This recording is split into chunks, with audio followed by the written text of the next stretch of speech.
Daniel Silveira. Eu já conhecia ele por conta da profissão dele de polícia, e eu por ser instrutor da polícia antes de ser senador.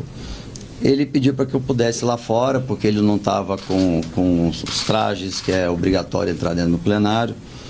E assim eu saí, fui até lá fora, e ele disse que o presidente queria conversar comigo.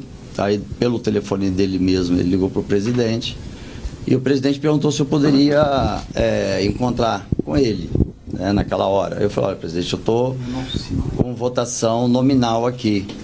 E durante esses períodos todos, de 4 anos, né, dele, no governo dele, eu nunca tive nenhum encontro com ele, nunca tive uma agenda com ele. Eu dizia isso para vocês, né? Nunca tive um momento só eu e ele em hora nenhuma. E o fato dele ter, o Daniel ter me procurado para essa reunião, eu achei estranho exatamente por isso, porque em 4 anos eu nunca, nem ele demandou eu estar com ele, nem eu demandei de eu estar com ele. No dia seguinte não era possível, e aí eu perguntei se poderia ser no outro dia, se eu não me engano, na sexta-feira. Era numa quarta que ele me abordou, quinta e na sexta. Mas eu já estava pensando que eu precisava reportar isso ao ministro Alexandre de Moraes. Então eu liguei para o ministro Alexandre de Moraes, dizendo que eu precisava falar com ele com uma certa urgência.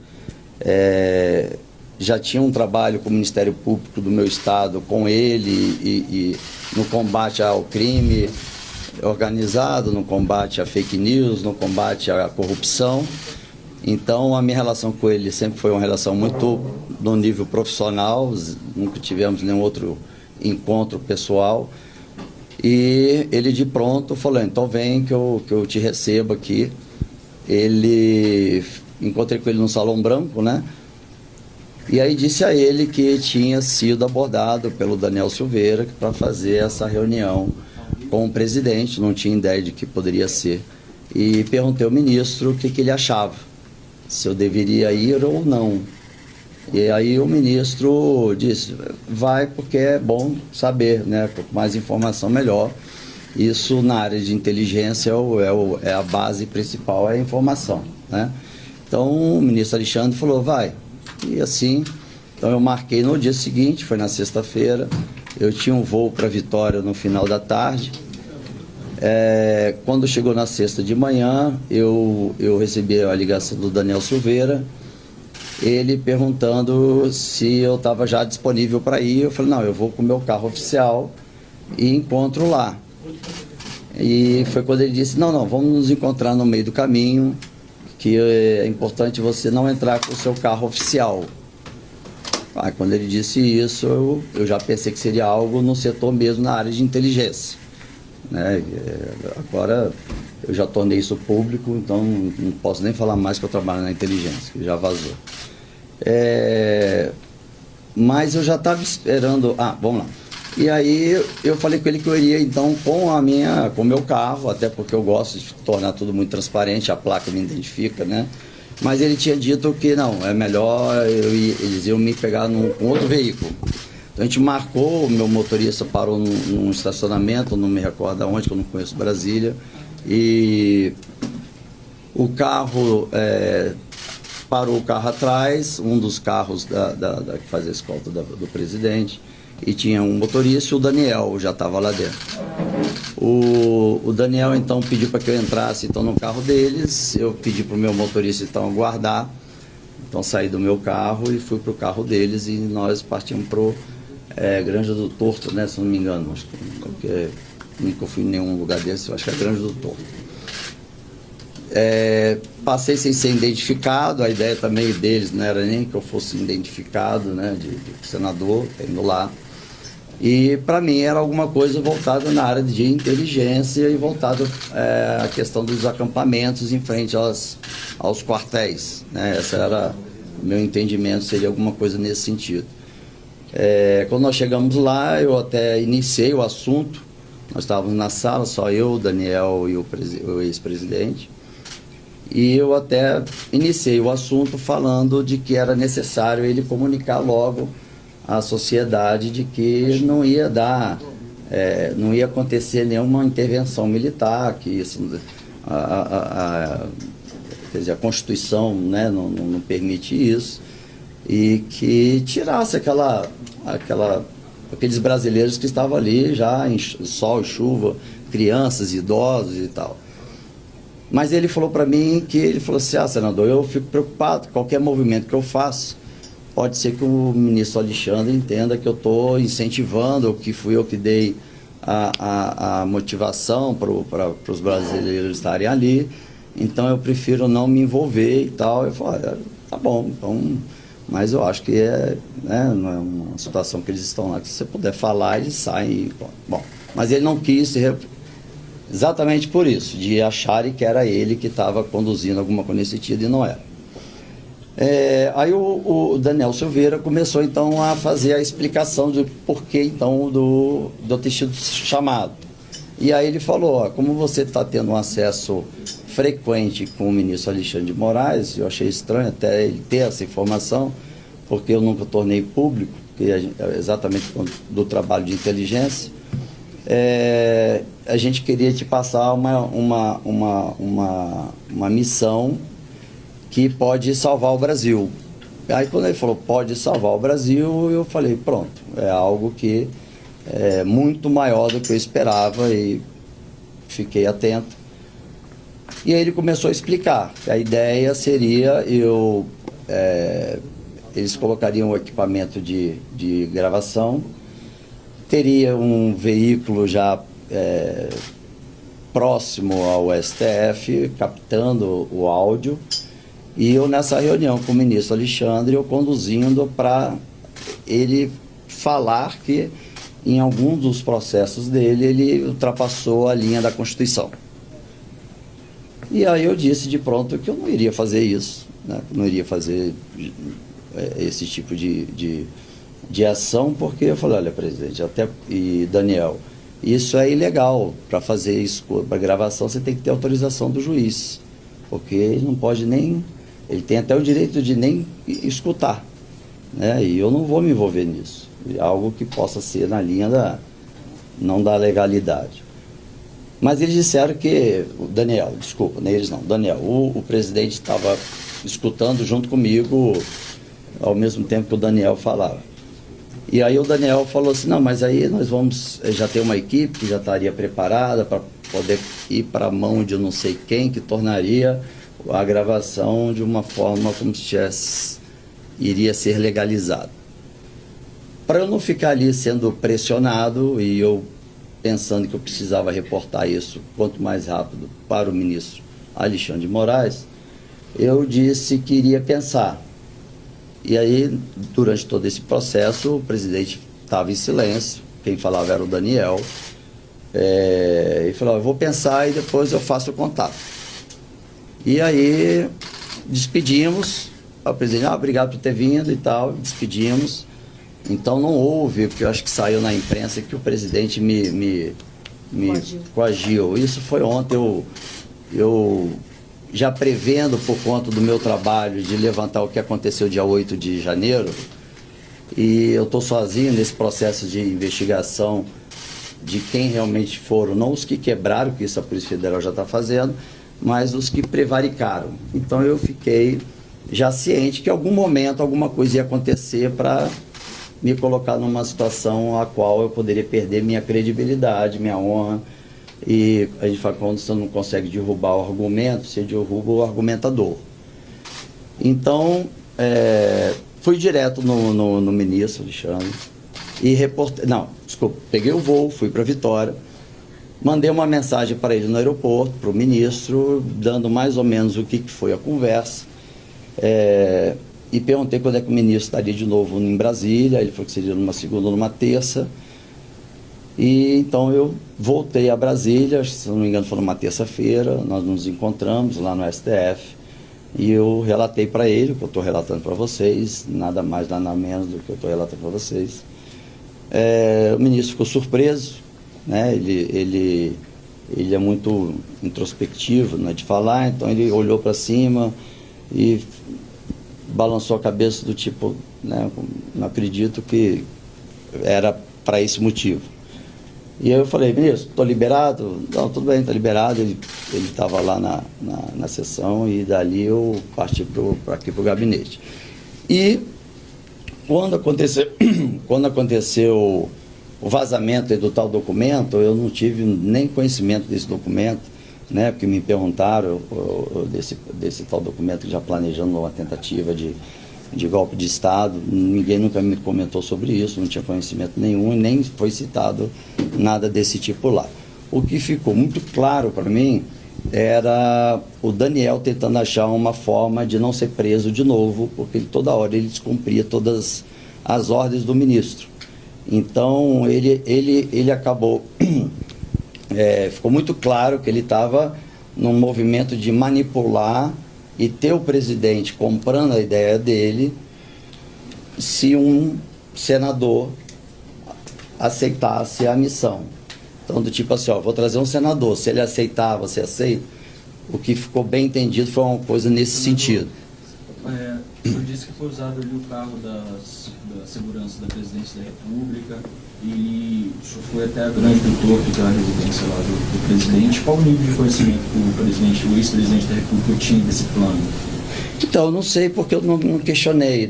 Quando a gente trabalha na imagem de inteligência, a gente não pergunta muito. Eu não perguntei por que teria que ser naquele carro, porque para mim já ficava claro que eu não era para ser identificado como um senador, não era para parar na cancela. Se eu fosse com o meu carro oficial, teria que parar na cancela, registrar a placa. Então era alguma coisa no serviço da área de inteligência e, no meu entendimento, seria relacionada ao acampamento. Porque nós já tínhamos informações que tinham células lá se articulando para fazer qualquer ataque, tanto é que aconteceu depois o do... Senador, sobre o ex-presidente Jair Bolsonaro, em algum momento ele falou com o senhor disse, não houve uma coação naquele momento, em algum momento posterior houve algum novo contato dele com o senhor? Não, o que ficou combinado, eu disse para eles o seguinte, para eles, né, eu ia me dar um tempo para pensar. Eu não falei não na hora para não ficar na insistência, porque estava claro o desespero do Daniel, porque ele é notório a quantidade de vezes que ele está descumprindo ou descumpriu as ordens do ministro Alexandre. Então estava claro que ele estava assim, depois eu acho que do relacionamento com o presidente, que ele estava tentando convencer nós dois de entrar nessa ação esdrúxula. Quando eu falei então que depois daria resposta, eu indo para o aeroporto, eu também reportei ao ministro, acabei de sair, estou indo para o aeroporto, estou quase atrasado, perdendo o voo. Perguntei quando é que ele estaria em Brasília, aí foi que ele disse que segunda ou terça-feira, que ele estaria em São Paulo, aí eu marquei e vim para terça, para ter essa reunião somente com o ministro, e foi a hora que eu reportei. Mas quando na terça-feira, que foi quando eu dei a resposta para o Daniel, pelo celular dele, dizendo que eu não ia cumprir a missão. E esse print é que a Veja teve acesso e a Veja me procurou para saber qual era o relacionamento, porque tinha um print do Daniel e a minha resposta dizendo que eu não ia cumprir a missão. E foi daí que eu já estava esperando, por conta dessa investigação que eu estou fazendo do 8 de janeiro, que eu sabia que alguma coisa ia ser construída na área de inteligência, e eu já tinha sido informado que alguma coisa estava para acontecer para tirar a minha reputação. Só eram vocês três ou o coronel Cid estava por lá? O senhor disse que o Daniel falou que já tinha uma equipe preparada para tentar legalizar o que é? Legalizar o que exatamente? Essa escuta, porque você só pode ter escuta com autorização judicial. O juiz que autoriza, você não pode sair gravando. Quando você grava e quer apresentar até nos autos, o juiz pode até te dar a voz de prisão, então, porque é uma gravação ainda não. Ele não falou juiz, mas teria um grupo, uma equipe que já estaria para resolver isso. Não disse qual é a hierarquia e qual era a função. Houve alguma menção a GSI ou ao ABIN? Não.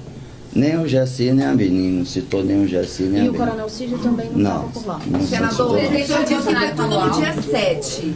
Dia 7 foi quando o Daniel foi no Senado. Ah, tá. Dia 8 foi o dia que eu não tive o encontro. Tá. Dia 9, que acho que é uma sexta-feira, vocês conferem, foi o dia que eu fui, então, Foi na depois, reunião. então, daqueles atos. Porque dia 8 que eu estive Foi em dezembro. Perdão. Dia 8 foi quando eu estive com o ministro. Tá. O senhor falou em Granja do Torto. Na ocasião, em dezembro, pelo menos, quem estava morando na Granja do Torto era Paulo Guedes.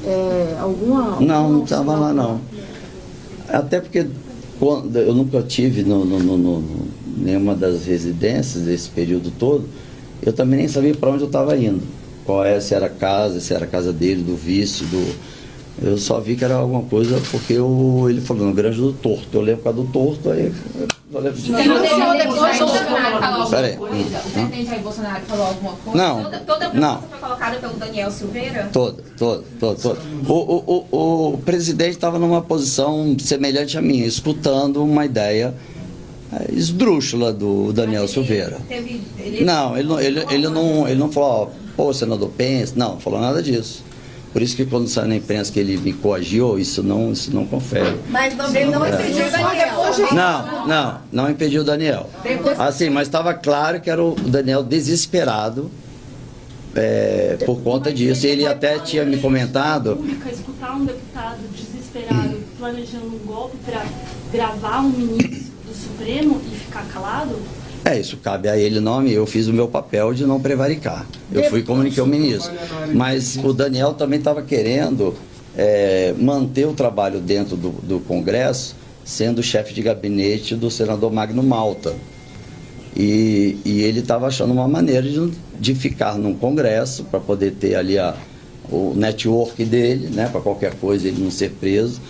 Mas a todo momento a preocupação dele é do ministro Alexandre prender ele de novo, porque ele sabia que estava descumprindo uma sequência de ordens do juiz. O senhor chegou a prestar algum depoimento sobre isso, a PF ou no Supremo, e apresentou essas trocas de mensagem, já protocolou isso de alguma maneira formal para essas investigações? O que eu fiz foi comunicar ao ministro Alexandre de Moraes e me colocar à disposição como testemunha, desde o dia que eu passei para ele essa informação. Já foi convocado pela PF, não? Não, eu estou à disposição, estou esperando. É inevitável isso, claro que eu vou ter que esclarecer, lógico.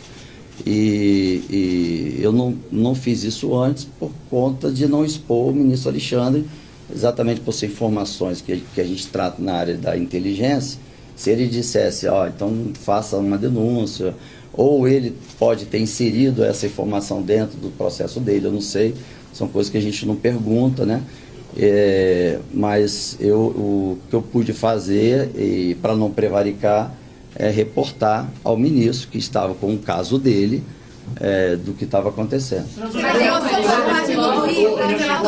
Daniel Silveira insistiu, o senhor voltou a falar com ele? Insistiu bastante.